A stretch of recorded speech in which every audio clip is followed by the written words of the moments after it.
This is an intro. Intro. Hustle and Flow Chart with your boy, My boy. Matt Wolf and Joe Fair. Hey. What's up? Hey. Welcome back to the Hustle and Flow Chart Podkizzle. Podkizzle. We should get a shirt made like that. We should. Those t-shirts. I love the Hustle and Flow Chart t-shirts. Those Hustle and Flow Chart t-shirts. Are we just going to sell our t-shirts now? No, I'm just saying that's legitimately, except for today.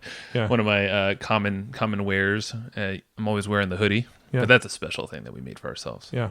No, you can't have one unless you pay us. Then you could probably have one. No. Is it really just only us? I don't know. We can, maybe it's a special limited release. We can run something. Okay. Let's brainstorm that after the show. Yeah. So we today interesting. So it kind of we're going down. I would say this is some. I'm trying to think. Okay, we're talking to Nicholas Kusmich, and he's just freaking brilliant when it comes to ads, but like the way customer journey is what I'm trying to get at. I want to reference a previous episode, Daniel Daines' who was on our show, because I feel like it's very similar. We basically kind of got like a walkthrough of psychology and how people interact online and how to set up your content funnels, ads, all that fun stuff, like to resonate with people. Yeah. Well, Daniel's is very specific towards like content, like blog content and psychological triggers. Today with Nicholas, we really dove into, so Nicholas runs intensives and teaches people how to do Facebook ads and has an agency that runs Facebook ads for people. And he just ultra successful, been running Facebook ads since basically Facebook Since day one, basically. allowed running ads. And he's really talking about once you get somebody off of Facebook, what flow should happen. So what should we drive them to? What kind of lead magnet should we use to get them on our list? How should we sell them once we've got them? How should we follow up with them later? How should we retarget them? What do you do after the click on that ad? Yeah. That's really, I think, where we dove deep on this episode. And Nicholas did not disappoint. In fact, I'm really excited to share this. This is one of my favorite episodes we've done in a while, because it's been a while since we've done one of these like tactical advertising episodes. Yeah, no, it is. And it's also like a mindset shift. And that's why I wanted to relate it back to like Daniel's episode, because it was very tactical, very practical. Like you can take I don't know how many strategies he laid out that will allow you to sell quicker, basically make your ad cost back immediately, and then also still set yourself up to make a lot of sales in the future. Like, and he breaks down the science, he breaks down specific strategies to do that, and like 10 other things. Yeah. So I would say that the companion notes that we like to take for everybody, this would be a good one to go hop in and go grab. Yeah. While they're free. And if they're not free, I'm sorry, but they go away after a week. So you got to be quick. Yeah. So if you go to hustleandflowchart.com/COMP for companion, COMP. Comp. hustleandflowchart.com/comp. If you go there, you can get the notes for a limited time. Also, I want to tell you to go to nicholaskusmich.com/perfect ad templates. What's over there, Matt? Nicholas is giving you his 10-step, 10-piece, 10-point. I don't know. Is it a 10-step or 10 perfect? Jesus, you're butchering this. No, it's an ad blueprint, but I don't remember if it's a 10-point or a 10-step. Or it's basically the elements that he uses, the flow, and it's his perfect Facebook ad template. Yes. Yeah. So you basically, it's all totally free. URL again, Matt? nicholaskusmich.com/perfect ad template. Oh, there it is. Yeah, and it's linked in the show notes. So if you're driving, please don't type that in. Yeah, basically put it this way. If you go and get Nicholas's template and you run your ads, he's going to show you how to actually run the Facebook ads and drive traffic. This episode is going to teach you what to send that traffic to. So now you got both parts, right? You got the traffic from this free download that he's given you, and you've got our audio, which is going to teach you where to send all that traffic. Yeah. And then, of course, you're going to go get our companion at hustleandflowchart.com/comp, and you'll be good to go. You're going to have all the goods. Yeah, I think that is why I really like this specific episode. Like, it's not just tactical, but it's not just like here's another Facebook ads like podcast. You're getting way more, and even Nicholas even laid it out. It was like, if you know this whole like customer journey and the usage of Facebook, and also how to take them down and liquidate all ad costs and all that stuff, it's very practical in like so many different ways, even if you have other traffic sources. And Faux shizzle. content plays and all that fun stuff. It's a good mix of everything. Yeah, let's go talk to him on the Hustle and Flow Chisel That's it. podcast. Sizzle. Hey, Nicholas, welcome to the show. Oh, man, the pleasure's all mine. I'm excited to have this conversation. Yeah, man. Well, Roland definitely, he made the connection for us. Roland Frazier, a bunch of our audience knows him very well from previous episodes. Sure. So, yeah, I appreciate the time, man, because, I mean, you are the Facebook guy that, we just keep hearing all the time. Reference buddy Aaron Fletcher. I think he always checks out everything you're doing. Are you buddies with him? Yeah. Well, gosh, I haven't seen him in ages, but we go back probably like 7 years or so. So small world. Yeah. Nice. Yeah, we're all in San Diego, so we get together with him for lunch, maybe every 3 months or something. Yeah. Well, someone's got to suffer and live out in San Diego, right? And suffer with Aaron Fletcher. No, I'm just kidding. No, we actually were modeling kind of the way that you do your intensives. And we were looking at like how you do the branding and you pick people up from the airport. I don't know if, we were checking out all this stuff and we're like, dude, he is doing it right. Yeah. And Aaron was putting on an intensive and still does, but we were part of the first one. And we're like, man, right. There's a lot of work into these, but they're amazing when, just the outcome for everybody there is just the best.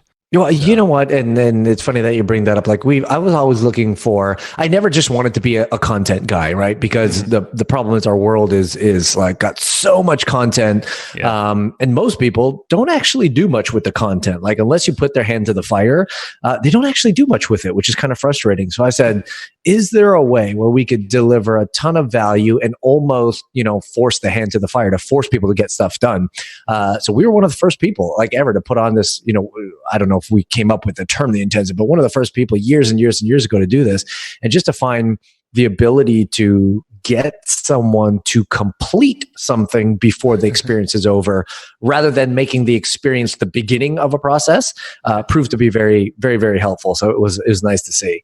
Yeah, and that's what it feels like. And I only have the experience of, we've been at Roland's events, but also, Aaron's. And you walk away with basically a game plan. And, you're running by the time you're leaving, the 2-3 day event together. So right. It's a hell of a way to do it. Yeah. We like it a lot. Yeah. So I'm curious about the backstory. How did you get into digital marketing? What were you doing before this? And how did you get into what you're doing now? Loaded question. So the answer in short is like completely by mistake. So what I mean by that is, if we rewind a whole bunch, 14 years, way more than that now, probably like 20 years ago or so, I was a pastor. I started a church here in Toronto, Canada, and I thought this is how I'm going to like make an impact to the world. And one of the processes or one of the decisions I made when I did that was, well, how can I be an effective quote unquote leader of this church without taking a salary from the church? Because I just never wanted anybody to be like, hey, my donations pay for that guy's clothes or his car or whatever the heck. I just didn't want any of that attached to me. So I said, you know what? I'm going to figure out a side hustle to pay for my bills while I focus on doing this kind of like pro bono, if you will. Which almost, of course, led to the internet marketing world, because that's how everyone made millions. So I jumped into kind of the internet marketing world. I mean, my first course I ever bought, I don't know if this name will make any sense to you guys, but Corey Rudel's course, which is like the grandfather of all internet marketing, the first guy to sell car secrets on the internet, an information product. That's right. I got into his stuff, and then that opened more doors and, Armin Morin's big seminar. And then like this new wave of internet guys came around, like the Frank Kerns and the John Reeses of the world. And I was like just in the thick of it. And I did what they told me to do, which was create an ebook, sell the ebook, turn the ebook into a course, sell the course, and just kind of go with the flow of things. And so I figured that's what I'm going to do. I created a course under a pen name, an ebook under a pen name, and I said, well, I need a way to sell this stuff. I don't really know how to do that. And I was a little too late to the Google AdWords game. At that point, a couple of slaps happened. People were freaking out. I said, well, I don't want to play in that arena. And it just so happened, I think, right place, right time. It just so happened that both Facebook came out and released their advertising platform in beta, as did the dating site Plenty of Fish. Yeah, I remember that. Yeah, so I figured let's kind of deep dive into both of these and see where this will take us. And literally, I mean, it was the wild, wild west back then. Like you could say anything, you could do anything, you could put images of whatever the heck you wanted. I mean, the rule of thumb at the time was if you could show, and I mean, I don't mean this in any bad ways possible, but if you could show like a woman with cleavage smiling, your ads are going to convert. Sure. And literally, this was what the gurus of the time were suggesting you do. So long story short, we started, playing on Facebook and Plenty of Fish. Very quickly did we see that Facebook was going somewhere with their advertising platform. So I made the decision to just go 2 feet in and say, I'm going to figure this out. I'm going to just focus on this and this alone. Jumped 2 feet in, had a little bit of first mover's advantage. And the rest, I guess, as they say, is history. We started selling our own stuff, which led to conversations with people to say, well, can you teach us how to do that? So it was moved into a bit of like a consultancy that was also happening at the same time. And then people turned into this, well, you know what, this is too confusing. Can you just do it for us? And at that time I was like, I don't really know, but yeah, I can try if you're willing to ride this journey with me. And that was the birth of the agency. And so since then it was the agency, which is kind of, half our business, and the consultancy training, that side of the business, which is the other 50%. And it's just been a little bit of a crazy ride because, as you know, Facebook is the most stable, unchanging platform in the entire world. Of course it is. So it was smooth sailing all the way through. But yeah, I mean, literally it started because A, I think I was in the right place at the right time, jumping on Facebook as an advertising platform. And B, I had this, it started as a side hustle and then turned into, okay, I think, this is the thing that I'm going to be doing for now on. And that was probably where I dove first all in, probably like, I guess 6 years ago now. Okay, 6. I was going to ask, when did you stop pastoring, or did you stop? Yeah, so stopped about 6 years ago. Frankly, I was actually going to just take a year off because I thought I've been doing this for 14 years. I need a break. Yeah. And that turned into a very long break, and So yeah, that's awesome. I mean, yeah, it sounds like a typical kind of progression is like, hey, get your feet wet with a side hustle or product online. We did the same kind of thing with content, sold that, and then we did the whole agency route thing too. And you learned some of your best stuff owning an agency. It just seems like a great way to get kind of paid to learn. Yeah, most definitely. And we got lucky again. And again, I attribute, I don't know if it's right place, right time. I don't know if the universe is conspiring in my favor, as some might say it. I don't know if it's the law of attraction or the lack thereof. I have no clue. I'm just grateful that it all kind of lined up that way. But yeah, I mean, we got lucky. Some of our first agency clients were the biggest names out there. And I think this is because I already had cut my teeth a little bit on my own stuff. And then the ability to work with others and other people with, fairly large names and doing some great work and all that sort of stuff. So, nothing like understanding how to work with clients. Yeah. And then how to really make ads work on so many different levels with different niches and different industries and different budgets and different offers than owning an agency for sure. Totally. Yeah. Do you think that Facebook ads over all the years you've done this, do you think that it's gotten easier to do Facebook ads, or do you think it's getting harder to do Facebook ads? I think the execution of the ads themselves is probably the same. But what has gotten harder is the fact that Facebook, again, is always changing. So there's always new stuff going on. The algorithm is always updating. So there's that going on. Now there's a ton of competition because slowly, people are moving over to the platform and saying, yeah, I'm going to advertise there. So the environment has definitely changed, which has made it very challenging for most. In fact, if you look back at a lot of the agency quote unquote gurus from when we all started, most of them are not agency anymore, right? They're quote unquote just doing content. Yep. And I think that's because, and again, I love all these guys and we're all in the same team.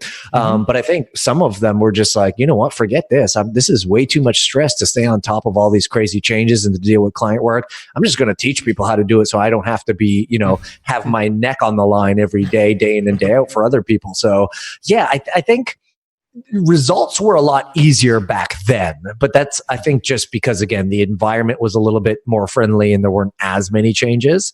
But I still stand by the fact that Facebook today, anyways, I feel like is still the most underpriced direct response marketing platform on the planet. And I think it will be for a little bit more time. So we have this amazing opportunity with it if people are just willing to ride the waves and invest the time, effort, and mental anguish and energy it's going to take to stay current on there. Yeah, and I mean, not to mention the targeting in Facebook. I haven't seen an ad platform even come close to how granular you can get with your targeting there. Yeah, we started experimenting with Reddit kind of recently here the last couple months, and yeah, it's still one of those platforms not a lot of folks have experimented with, and even us, like, because we try to experiment with everything, we're like, oh yeah, why have we not tried Reddit?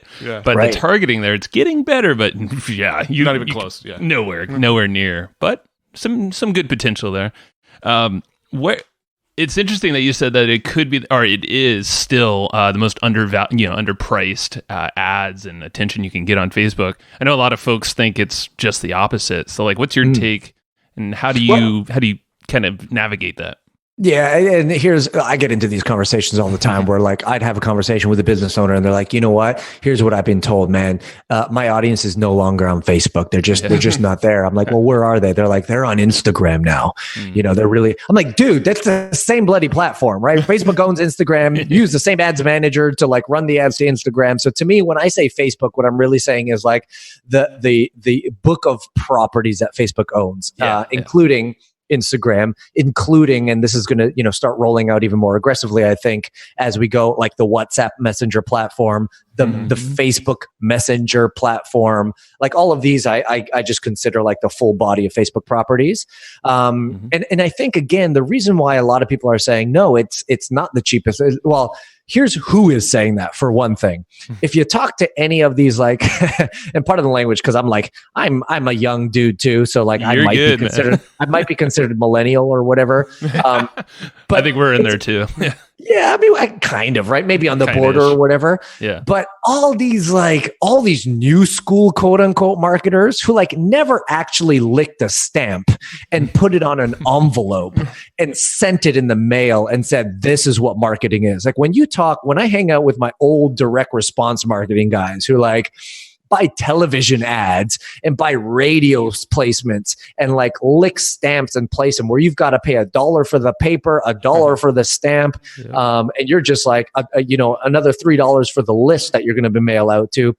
When these guys look at Facebook, they're like, "Oh my God, are you serious? You could do something for pennies on the dollar for what we're used to spending." So the people who are really complaining about, "Oh my God, Facebook is not that easy or it's getting more expensive," have never done real advertising. That's so true. But for those, granted, so you were lucky that you were born in an era where advertising is so ridiculously easy that you can be bad at it and still make it work. I still think, like, if you look at the YouTubes, for example, comparable in price maybe, but the barrier to entry is so high because it's video based. So you've got to, like, invest the time, energy, effort, and money to do the videos, right? Yep. LinkedIn is a joke. You can't even think about that. Twitter is not a bad advertising platform, but again, it's had its highs and lows, and it's not near the capability that Facebook does. So, like, oftentimes I'll just challenge people and say, like, from a CPM perspective, when you factor in scale too, I mean, if you're talking about reaching 1,000 people, that's one thing. But if we're talking about reaching 100 million people on any platform, who can get those eyeballs for the cheapest and the most accurate and pinpoint, it's going to be hard to make an argument that any other platform other than Facebook can get you those eyeballs for the price that they can.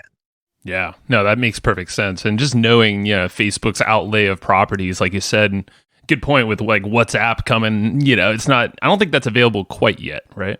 There was some, like, test being rolled out in beta on certain accounts, but yeah, it's not fully rolled out, but the plan is to, so yeah. So I mean, just the fact that they have that reach is like, come on, you gotta at least have some kind of presence there. Yeah. Yeah. And in the future, Yeah. I'm sure we'll be advertising instead of virtual reality as well, because they got Oculus too. Yeah. That'd be interesting. I'm telling, and that's what I appreciate about Facebook. Like, everyone has something to say about Facebook, right? Anyone who's advertising, like, oh man, they just banned my account. Well, they banned your account because you violated a policy, whether you knew it or not. Like, Sure. so there's that. But everyone's complaining, oh, the algorithm, this and that. I'm like, I am just so grateful that, like, never in the time of advertising history does a platform like Facebook exist, and B, like, they're very intentional about buying up more and more properties that seem to be dominating, which just opens up our world that much more. Like, when WhatsApp comes online, beautiful. I'm waiting for that, right? With Oculus, if that comes online, and I'm sure there's other platforms that Facebook's going to buy up, that just brings a big smile to my face and say, yeah, there's going to be some figuring out we're going to have to do. But never in the history of advertising, like, could you ever do what you can do with Facebook? And so I let the people complain, because it means they jump off the platform, and it just leaves more room for me to do what I need to do. Yeah. So what are some of the most, I mean, it seems like a pretty common failure on Facebook ads when someone's trying to get going with it is that they just quit too early, or they're just too scared. Maybe they don't spend enough money. Sure. Are those kind of some of the common things, or are there some other ones that you kind of experience there? Yeah, and one of the things, and again, depending on who this audience is for some note, but I think the people who have the hardest time actually are the people who have a little bit of direct response marketing background, and they apply that to Facebook. So here's what I mean by that. Like, if someone were to go on eBay, or if someone were to go on like a Craigslist, or if someone were to go to Amazon, the person going on that platform has complete commercial intent, right? They are going with their credit card pre-programmed into that platform with an intention to buy something. Nobody really browses Amazon just to browse. There's an intent to buy at some point. And so to sell on that platform makes perfect sense. Now, Facebook is different in that, as entrepreneurs, we think, oh, it's an advertising platform. People come with credit card in hand, ready with an intention to buy, which is not the case. People do not wake up in the morning with credit cards saying, I wonder what I could buy on Facebook today. If they buy, it's either because impulse. So they see something that's like a novelty item. It kind of strikes a chord with them, and they're like, oh, it's within a price point where I don't have to blink about this. So yes, I'll buy. Or they're put into, what our industry now beautifully terms a funnel. But either way, where the problems I see happen most on Facebook is when we come in with like an old school advertising mentality, where we're just like, hey, I'm going to come on a social platform and I'm just going to sell shit to people that doesn't know me. Right. And that's where the problems happen. That's where you violate. I believe that there's two like golden rules to advertising on Facebook. One is, and this is like, a little pin off of piggybacking off of Gary Vee's jab, jab, jab, right hook. But this is the idea that you must give before you ask, especially on social. And especially when trust is at an all-time low. If someone doesn't know you, they don't like you, they don't trust you, they don't care who you are, and their guard is up to think that everything is a scam. If you try to sell them right out of the gates, that's going to be a far harder sale than if you actually provide value in advance. For sure. So when that rule gets violated and people are just like, hey, I don't know you, but look at my ad and come buy my stuff, that's where usually people have the most problem. And that's why I put such a heavy emphasis on seeing Facebook as a lead generation platform or a platform building platform versus a direct sale platform, even though you could use it for that. I think you get the best bang for your buck when you see it as some form of lead generation first, and then going from there. Yeah. And that because, just the way, kind of like a typical customer journey, or just a people journey, I guess. Online, it's kind of like you got to get that attention. You get them to take an action of some sort, and then get them on a list so you can follow up. And then all the magic happens after that point. At least that's the way we do it, and I'm sure most people. I mean, what's your process kind of look like for that customer journey using Facebook as a lead gen? I love this question because we are always like balancing this delicate issue of, yes, we recognize there's a customer's journey. Yes, we recognize that people need to be, quote unquote, marketed to multiple times before making a purchase. But we also have to be sensitive that not everyone or not every business has the cash flow to carry, 30 or 60 days before profit. So how do you balance the two, right? How do you have a non-direct sale type sequence that can still have you at least self-liquidate at the very least, or be profitable on day one, so that everything else that your traditional funnel has in place is actually just gravy? That's where your massive profits start to come in. Yeah. So after experimenting with this literally for 7 years, I've created what I call, and I'm doing this in air quotes, my proprietary process, which is essentially, I call it the 3C predictable profit process. And it's it's based on 4 M's, so it's easy to remember. We can go through those now, but in short, it's an ad that drives someone to an opt-in page that offers a lead magnet of sorts. And again, this is just using industry jargon, a lead magnet. On the thank you page, once someone opts in for that, we're going to make a very particular type of offer. I call this a Godfather offer, or GFO, that simultaneously allows the right people to buy now without pissing off the people who are not ready to buy now, who still will feel good about going through the rest of our sales process and buying at the end of it. I like that.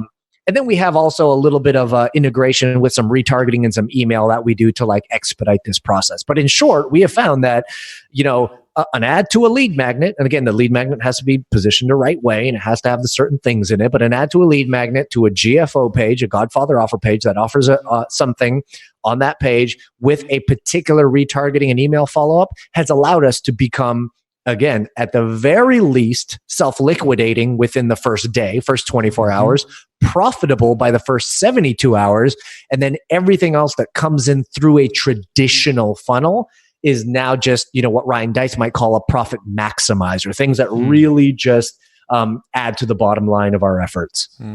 So how do you differentiate a Godfather offer from, any other type of offer?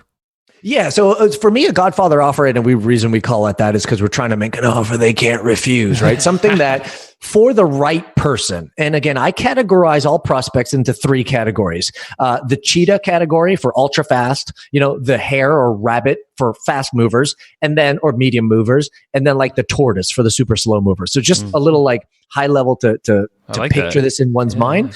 The cheetahs are essentially those guys who are those memes that are out on Facebook where the guy's take my money now. Those are the cheetahs. And every time I speak or anytime I talk to a group of people, there's always a percentage of people who basically they're get out of my way. I knew from the moment I saw your ad that I wanted your solution. And the worst thing you could do for that individual is make them sit on a 90-minute webinar. Right. Or, jump through 14 hoops of your sales funnel before making them an offer, because by that time they're derailed and they're buying from someone else. So you got the cheetahs, then you got the hares, who this is where our entire industry was born out of, this idea of a sales funnel. These are the guys who need the 7 to 12 touch points, whoever came up with that stat. Right. But, 7 to 12 touch points before making a buy. That's what the sales funnel is for. And usually by the end of that, a percentage of your hair people are going to say yes. And then you got your tortoise folks. And these guys literally, they'll get on your list. They'll stay on your list. They'll stay on it for years and years to come, never buy anything, but they'll always reply back to your email saying, I loved what you just shared with me today. Thank you so much. And then somewhere down the road, anywhere from whatever, let's call it 90 days to 3 years from now, they end up purchasing from you. And what I think the problem has happened with most business owners who plan their marketing is that they only tailor to the rabbit or hare folks. And they ignore the cheetahs and they ignore the tortoises, when I'm going to tell you that your cheetahs are your trick to profitability early on, and your tortoises are your trick to real profitability, because that's where majority of your buyers sit. And yet our entire industry focuses on the medium people, right? Wow. So going back to the Godfather offer idea, the Godfather offer is essentially an irresistible offer positioned in such a way where your cheetah, who may be sitting on the fence, is pushed off the fence in your favor. So really the Godfather offer is designed, is there anybody in a medium position who can be expedited to cheetah? So hare to cheetah, or a cheetah who's sitting on the fence who just needs that little bit of a nudge off the fence in your favor to say, I'm ready to buy now. So this will be an offer that A is only available if someone makes a buying decision within a very limited window. Now, when I say limited, I'm not talking about like buy now or die, your traditional OTO, one-time offer. Right. I find when you do that, or at least whenever I've bought into that, there's like this huge sense of buyer's remorse that kicks in, and you're bringing in clients and prospects and customers who have like a negative mindset about you versus a positive mindset. Sure. And it makes the other people pissed off. Like, well, I guess I missed that deal. I can never get that again. So we're not really saying buy now or die, but we're saying, hey, you have a limited window to make a buying decision today.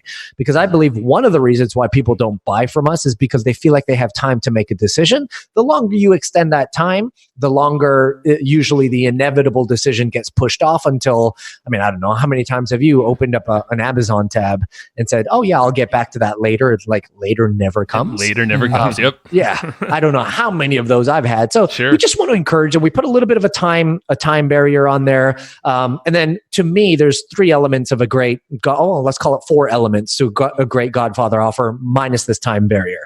One is it's a discount of sorts, right? It's no coincidence that Black Friday and Cyber Monday are the most lucrative days for traditional businesses selling products because everybody waits for those days and they offer a discount. Right. So discount has in a way an ability to create someone or to cause someone to take an action faster than they normally might. The second thing is what I would call a stacked bonus. So this is the essential belief that, hey, if you buy now, you're also going to get this, and this, and this that you normally wouldn't get if you bought any time else. And the sweeter you can make that bonus, ideally, if your bonus could be actually worth more than the core offer itself, even better.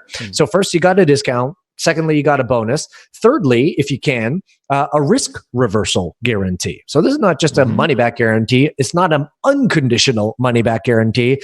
This is a risk reversal guarantee. So an example of that I do, let's say at our intensives, for example, is, or my first ever intensive actually, when you walked into the room as an enrollee or a participant of the intensive, the first thing you would have noticed when you walk into the room is that there is a table at the back of the room that has a check made out to you with your name on it for the amount that you paid to be at the intensive, plus an additional $500 written on there. Wow. And our risk reversal guarantee was simple. And it was by the end of day 1 of a 2-day intensive, if by at the end of day 1, you don't feel like you got 100% of the value that you were promised, simply go back to the room, return your workbook, grab your check and cash it so that at least we could say your experience with us was a profitable one, i.e. you made $500 just for being here and not liking it. Right. So that's an example of a risk reversal guarantee where we take on the risk to deliver versus the client or the customer, the prospect taking on the risk to say, well, maybe I can buy it. Maybe I can't. Even if I do and I don't like it, I only get my money back. It's not worth me like jumping through hoops to take them up on this offer. Sure. So those are 3. And the fourth one then is a good reason why. This is based on a little bit of Cialdini's work, which Cialdini says a reason why is better than no reason why. Sure. And I go to say a good reason why is better than just a reason why. So if you tell people, hey, this is the reason why we're doing this. This is the reason why this discount exists.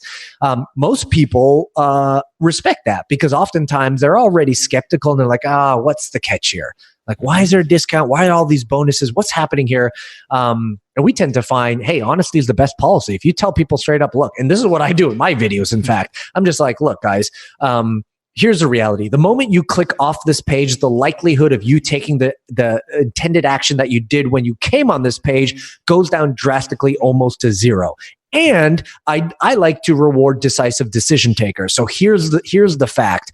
The reason why I'm giving you this A, massive discount, B, and all these bonuses is because, and this thirdly, this risk reversal guarantee, because frankly, if you leave, you might not purchase.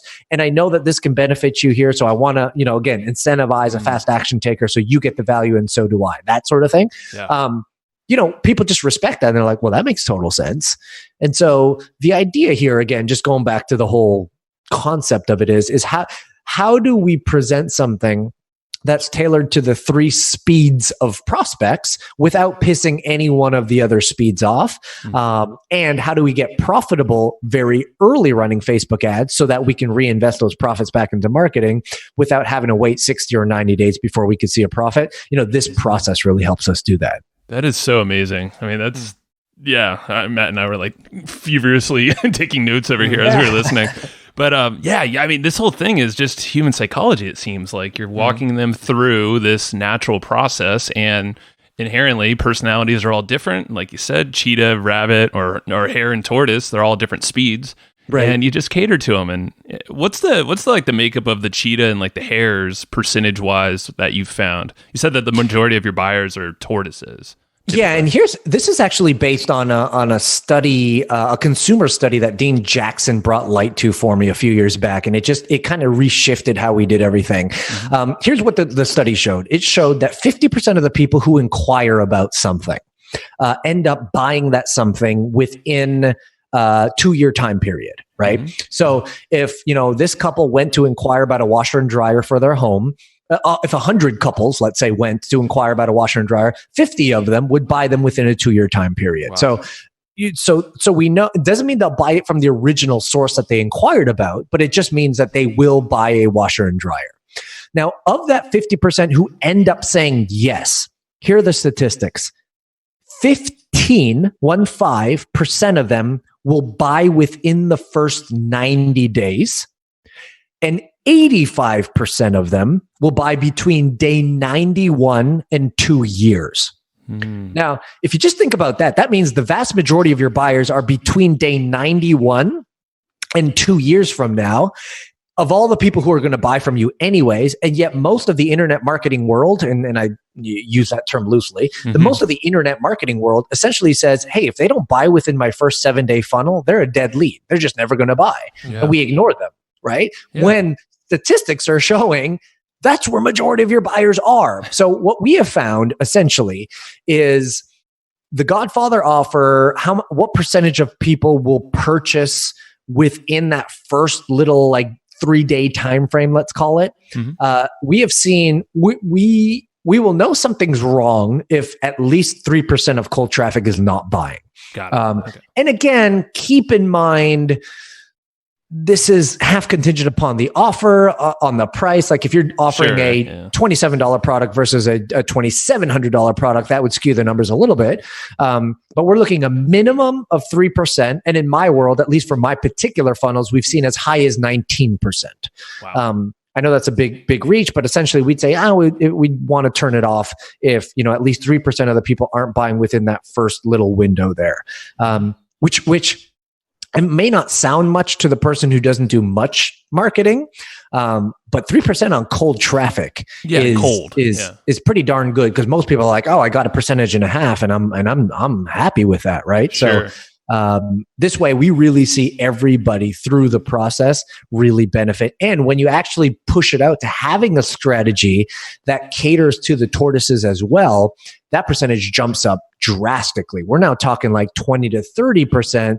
If you have the wherewithal and the patience to play it out for 2 years, those numbers go up drastically. Now, have you seen any sort of specific lead magnet style that's worked really well for most people? Yes, I love this question, because this is something that we've tested our brains out on. Because look, not all lead magnets are created equal, right? And I think everyone can mentally attest to that and say, yeah, of course, they're not created equal. But here's the argument that I hear a lot of times. So let's say someone's offering an ebook, for example, as a lead magnet. The mindset is, hey, we'll just give them an ebook, and as long as we capture the lead, I don't even really care if they read my ebook, because my only job is to capture the lead. My actual belief here, though, is that our marketing, performs two functions. Function number one is marketing, obviously creating the dollar and the desire to create the sale. But secondly, it's also creating a behavior in our marketplace on how to interact with us. So if I were to give you an ebook, and you didn't read the ebook, and you didn't care to read the ebook, and you had no intention to read the ebook, even if I got your name and your email address as a lead, what I'm essentially saying is, hey guys, you know what? It's totally fine that every time I give you content, not to consume it. Don't worry about it. It's cool. So there are certain things that we want to avoid, and I'll random them. I'll ring them off here without actually going into the psychology of why. Sure. We avoid ebooks, oftentimes for the reason like I just mentioned. We avoid webinars because I believe we transact with two currencies, time and money, and time is more valuable than money. And for someone who you don't know to say, hey, give me 90 minutes of your time, it's actually a pretty big ask. We avoid like 3-part video series or anything that like is extended over time because we see the drop off so big. So for us, a lead magnet, I define a lead magnet that is a 1 to 2 page downloadable PDF that is executionable on some level. And the acronym I like to use with all of our lead magnets is SAGE, S-A-G-E. S stands for short. It needs to be able to be consumed in 3 to 5 minutes. If it takes longer than 3 to 5 minutes to consume the thing, it's too long. A stands for applicable. Or action oriented. In other words, people don't want information, right? If all that you do is provide information, you're competing against Google. Like there's just, it's silly. Yep. What people do want though is insight. And I believe the difference between information and insight is simply what to do with information to get a desired outcome. So it has to actually allow someone to apply it and get one step closer to their goal, which actually brings me to the G, goal oriented. This idea that no matter what you're selling, everybody is on some sort of a journey to go from point A to point Z. And if your thing can help them get that one step closer to Z, now I'm not saying get them all the way there. I'm just saying get them one step closer. That's going to be, it's going to serve you super well. And E stands for easy. Most people tend to like like if I were to offer a lead magnet that was like, hey, what's the easiest way to lose weight overnight? And I said, well, you have to like fly to the Himalayan mountains and get a very particular crystal from some shaman guru who's on the top of this particular peak. Like people are going to be like, screw you. Like, I don't care. It ain't going to happen. But if I'm like, fat, hey, it's cool. yeah, exactly. I'll be there. But if I'm like, hey, just go to your local grocery store, buy a lemon, cut it in half, squeeze the lemon into the water every morning, and like it'll help detoxify your, like that's easier to do. Sure. So the point here is lead magnets. That's kind of the ideas on what you want to include in there. And then I will just say this. We always have our lead magnets to have a very particular introduction and pre-framing, then the content itself, and then a very particular closing / call to action. Most lead magnets, no matter how bloody good they are that I've seen on the marketplace, are just the content, the middle section. Right. And what that ends up creating is hand claps instead of, checkbooks, if you will. Like people are like, wow, that was great content. Bravo. It was so good. But they were never primed or pre-framed to actually take that next step in your sales process. So I believe the introduction and the pre-framing of your lead magnet and how you end the lead magnet with a closing / call to action is more important than the content itself, because to me, the only role of the lead magnet is, well, there's two. One is to provide value and prove you can help somebody by actually helping them. And then secondly, it's to tee up your sale.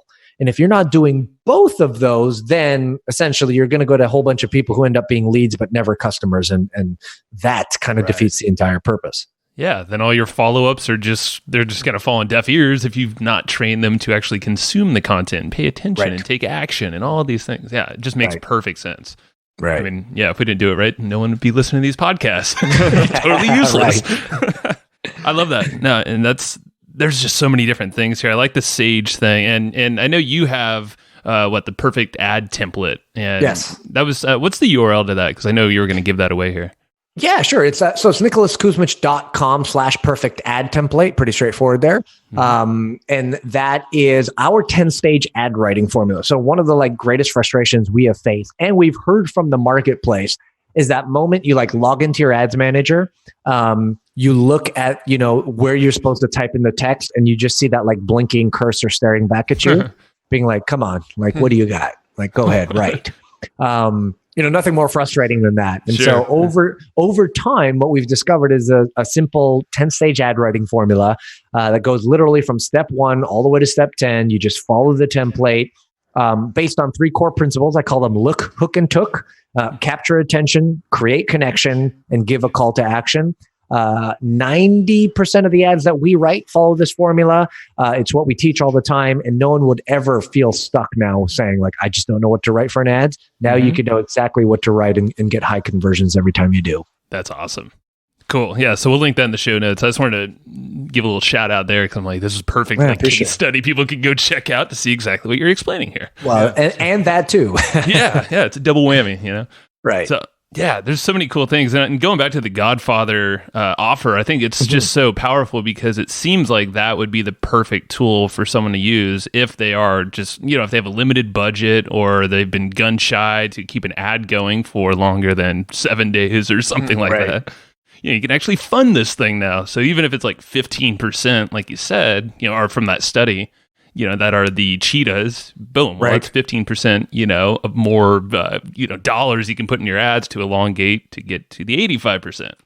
Yeah. And here's what we found. And that is, and why I put a lot of emphasis on the offer itself is that like you could have terrible marketing in a really great offer and it'll convert, but you can't have the opposite. You can't have amazing marketing and a terrible offer and see it convert. So if there's anywhere where anyone should put, their initial intention, and here's where I don't like having conversations about Facebook ads because most of the conversations are just like, oh, well, what kind of bidding strategy should I use? Well, that's only relevant if you have a kick-ass offer.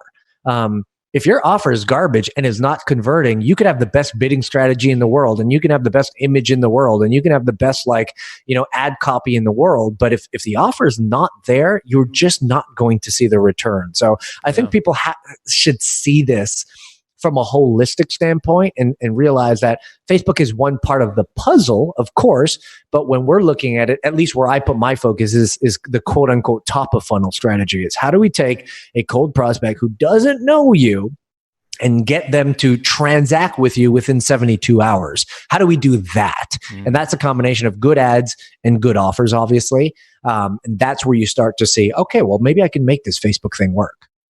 Yeah. Yeah, and see, that's the thing. It's the offer. I mean, that goes for any kind of content you're putting out there too.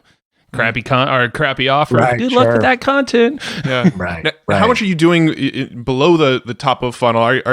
Do you do a lot of retargeting, and are you actually driving people back to the offer through retargeting or anything like that, or is from that point on it's kind of you're working the list? Yeah, so great point. So we always find, and here's kind of a strategy that we'll just throw out there. It's what I call a mirror campaign, or sometimes I've dubbed this the surround sound campaign. Obviously, the list is such an important asset to so many people's businesses. The problem that we're facing right now, most people, if you look at their iPhone and you look at their little envelope icon for email, never in the history of existence did we see people have 40,000 unread emails.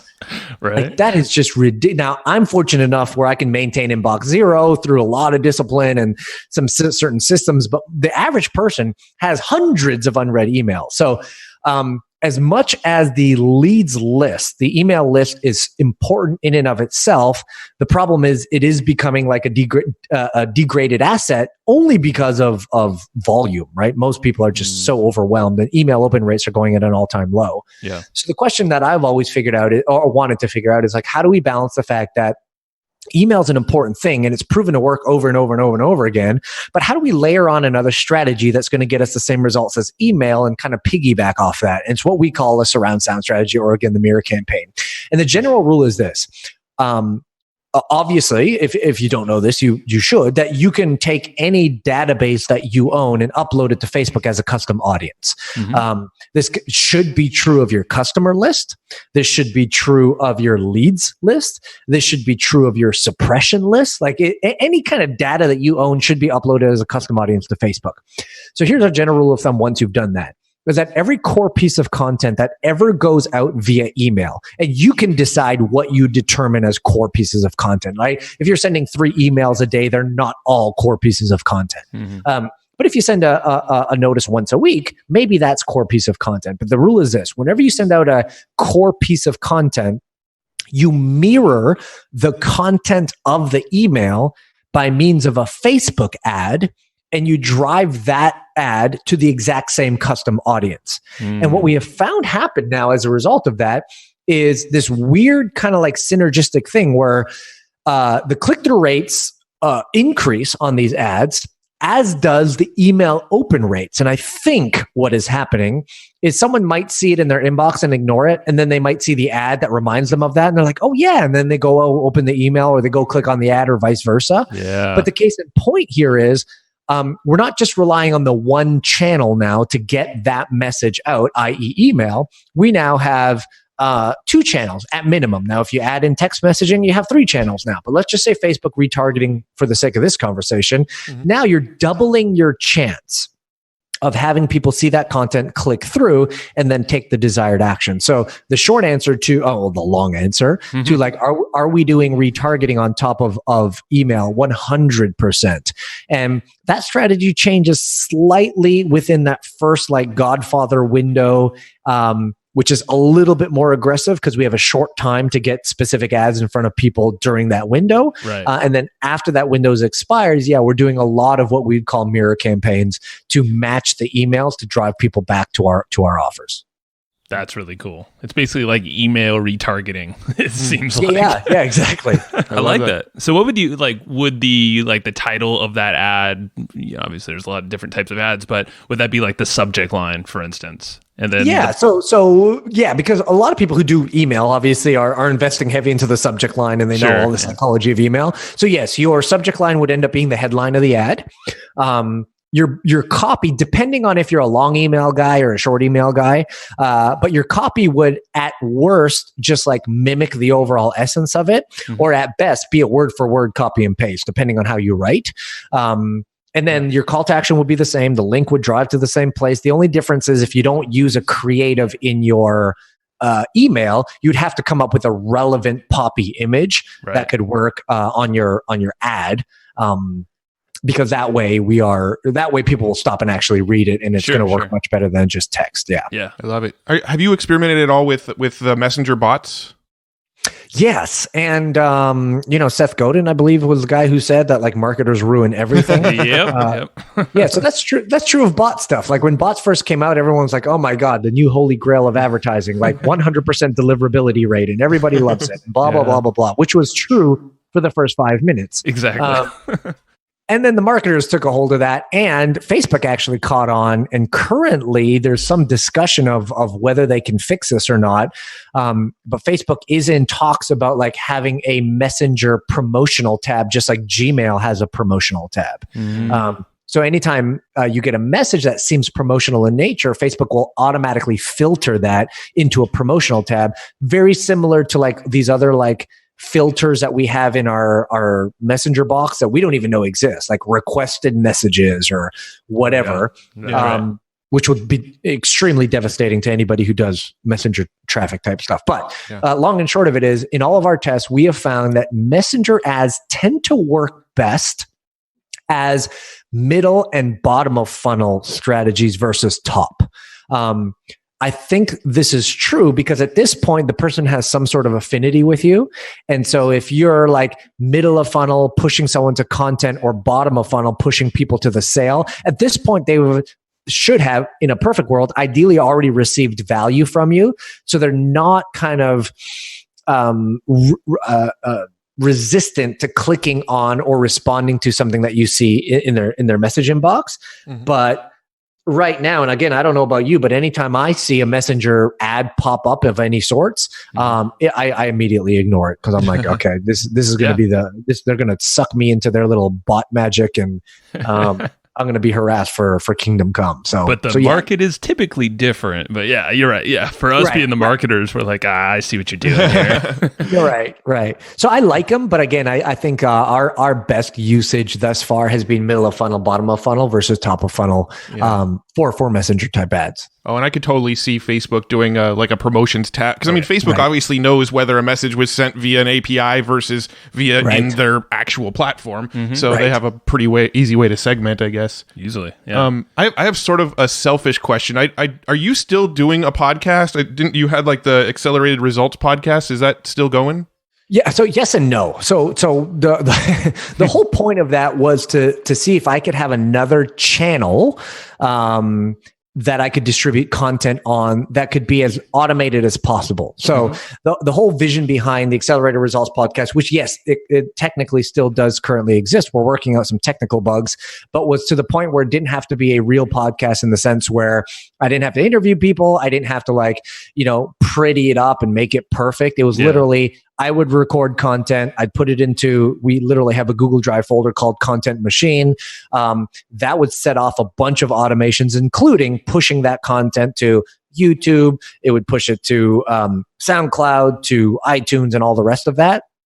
The process of automating that was a lot more difficult than we originally banked on. So does the podcast exist? The answer is yes. Is it a traditional podcast? No. But once we can work out some of these tech bugs of getting the content published to there regularly, yes, there will be content there. It just won't be a podcast as professionally done as this one.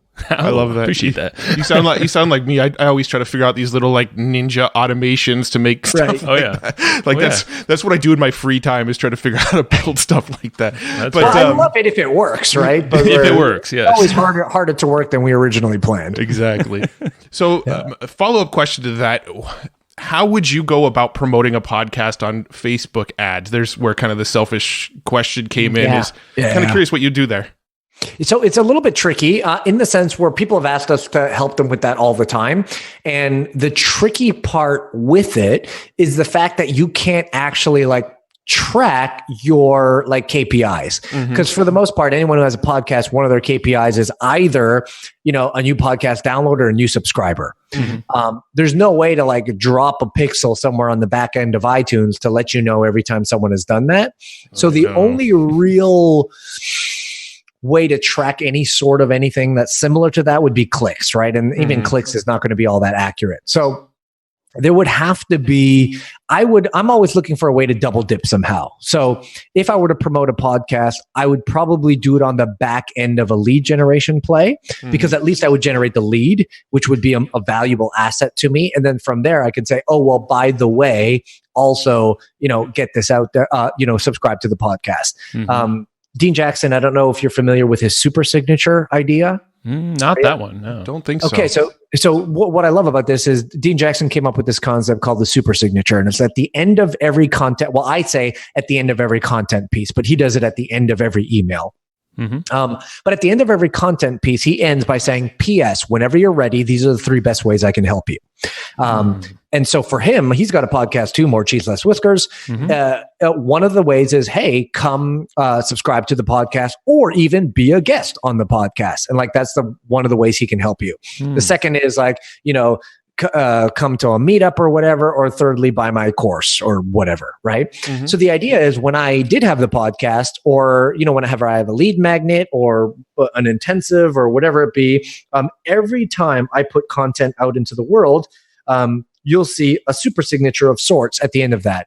And it could say something, again, along the lines of, hey, whenever you're ready, these are the 3 best ways I can help you. Number 1, go to iTunes and subscribe to my Accelerated Results podcast. Number 2, download maybe my free lead magnet template or my free ad writing template, or C, come enroll in our intensive or something like that.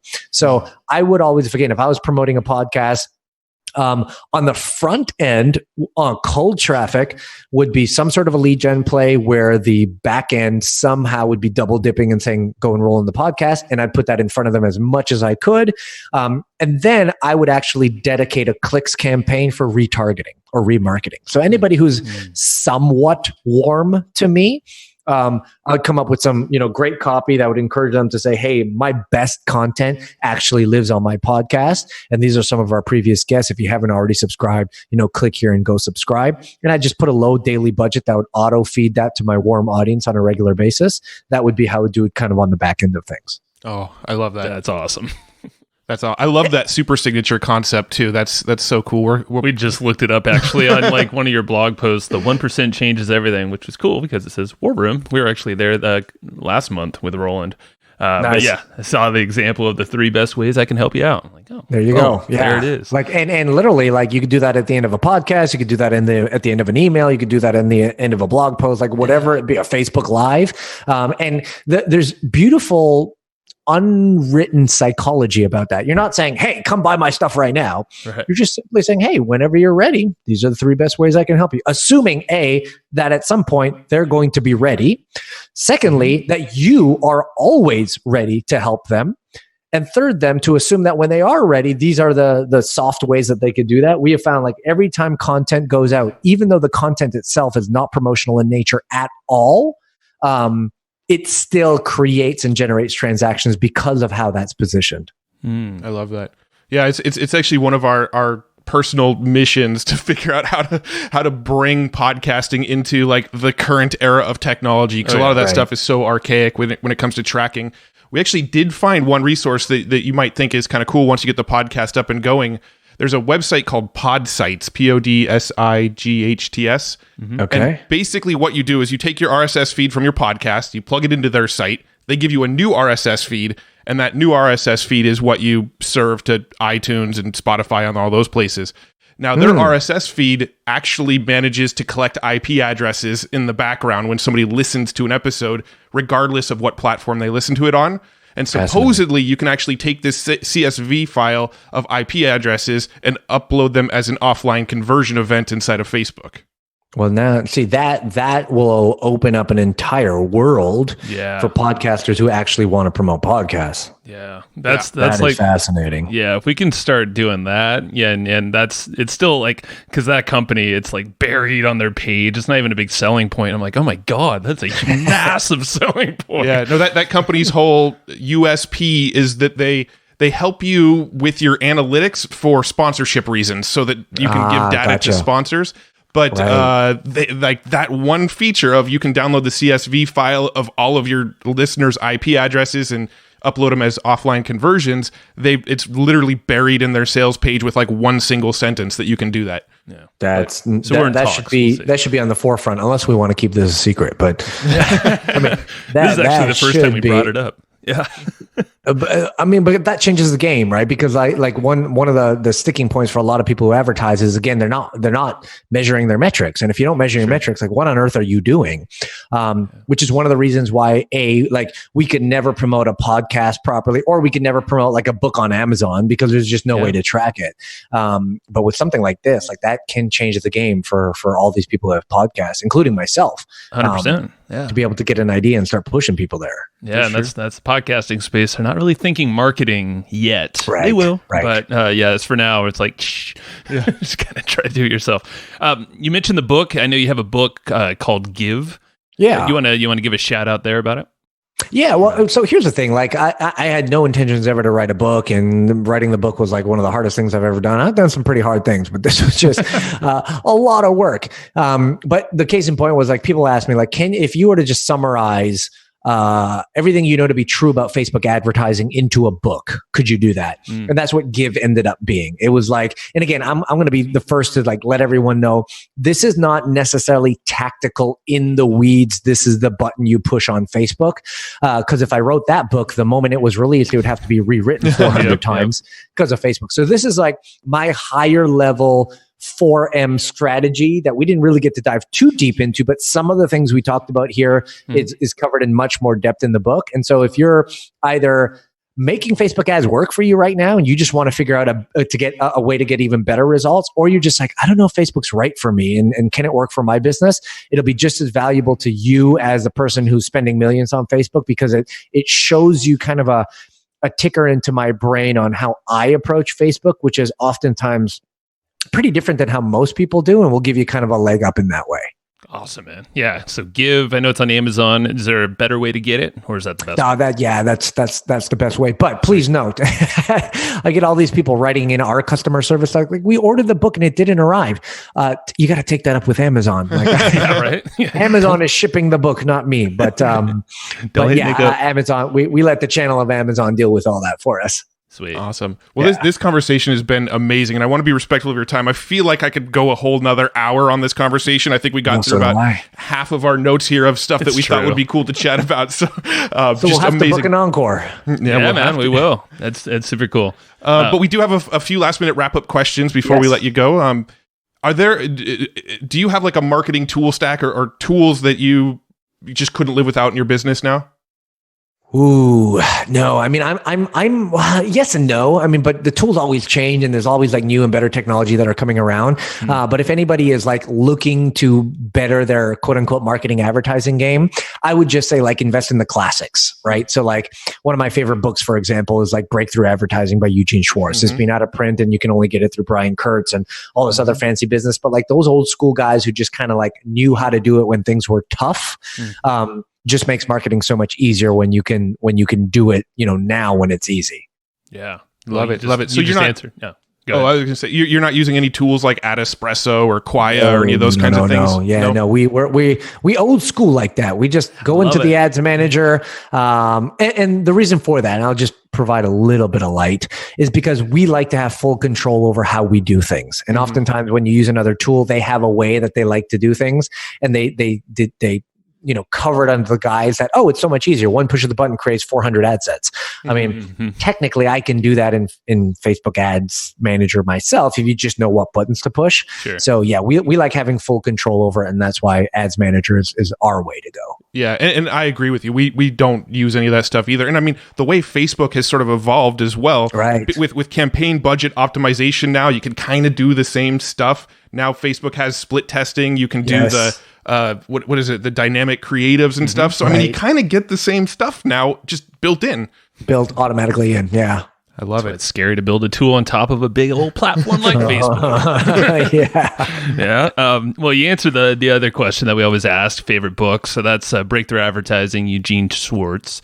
And we actually are having Brian Kurtz on the podcast in a couple months or so. So that'll be he's an amazing dude. I love everything about him. So that'd be great. Any other book you'd want to shout out other than your own? Well, you know what? Books have always been this weird, like seasonal thing for me. So depending on like what I'm going through at the time or what I need to like overcome at the time, like there's always just been like that proper book that sat in my lap.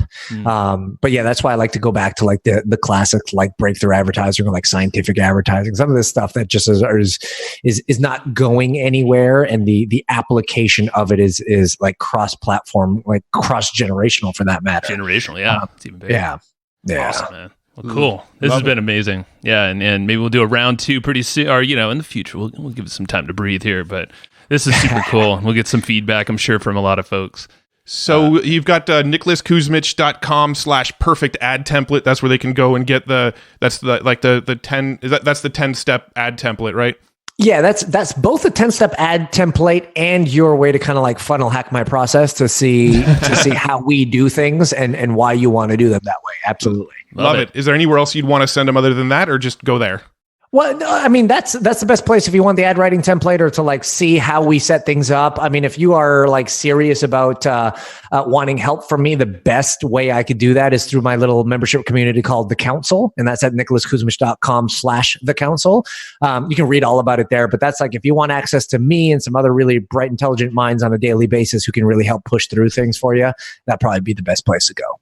Awesome. We'll link it all in the show notes as always. Appreciate your time, man. Appreciate you breaking down all of your knowledge here. This is super cool. No, it was a ton of fun. I appreciate you guys and look forward to doing it again. All right, brother. Have a good one. All right. See you later. Thank you. Thanks, everybody, for listening to this episode of the Hustle and Flowchart podcast. Before taking the time to listen, we want to give you something a little bit special. Every single episode that we do, we actually have somebody on our team take notes. We basically have a Cliff's Notes version of every episode where you can go and find all of the tips and tactics that they laid out, all of the resources that they laid out, all the good stuff from this episode. We actually have a nice simple notes version that you can find on our website. So go to evergreenprofits.com, find this episode that you just listened to, and give us your email address and we'll send you the notes. Thanks for listening.